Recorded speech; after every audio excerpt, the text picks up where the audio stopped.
you can read because a detailed text has been already. Please keep it in mind. Ms. Saroj Pandey.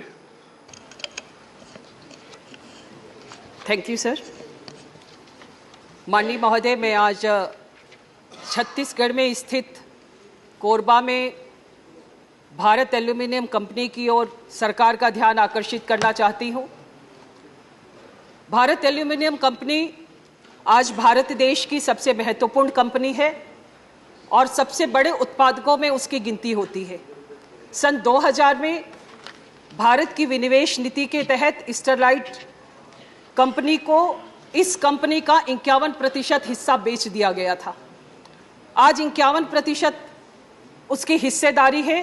मैं कहना चाहती हूं कि इस 51% जब इनके पास में पहुंचा, इस भारत एल्यूमिनियम कंपनी का जो 51% इनके पास पहुंचने के बाद उस समय उत्पादन 1 टन था और आज 5 लाख टन उत्पादन होने के बाद भी यह कंपनी वहां के स्थानीय लोगों के साथ में अन्याय कर रही है। इस कंपनी का जब विस्तार हुआ तो विस्तार में जो जमीन था उस जमीन पर भी इनका कोर्ट में, आज सुप्रीम कोर्ट में विषय लंबित है। इन्होंने स्थानीय प्रशासन को अंधेरे में रखकर जमीन का आवंटन कराया। मैं सरकार से मांग करना चाहती हूं कि सरकार ने इन्हें जो जमीन का आवंटन किया, वहां के स्थानीय प्रशासन को जो इन्हें अनुमति दी गई वो अनुमति अवैध तौर पर दी गई है। स्थानीय लोगों को उसका कोई लाभ नहीं हो रहा है और इस कंपनी की जांच होनी चाहिए। इसके साथ ही साथ वहां पर जो स्थानीय लोग हैं, वहां के लोगों को ITI के तहत ये प्रशिक्षण देते हैं। प्रशिक्षण देने के बाद उन्हें काम पर नहीं रखा जाता, उन्हें काम पर से हटा दिया जाता है।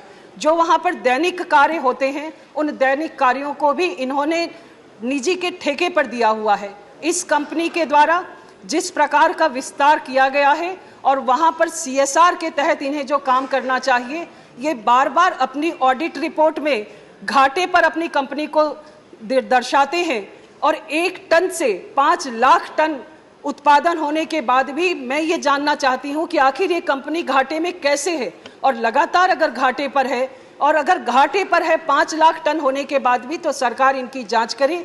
मैं आज ये सरकार से अनुरोध करती हूँ कि बाल्को के द्वारा की गई अनियमितताओं पर तत्काल जांच होनी चाहिए और उस पर एक्शन होना चाहिए। धन्यवाद। धन्यवाद सरोज जी।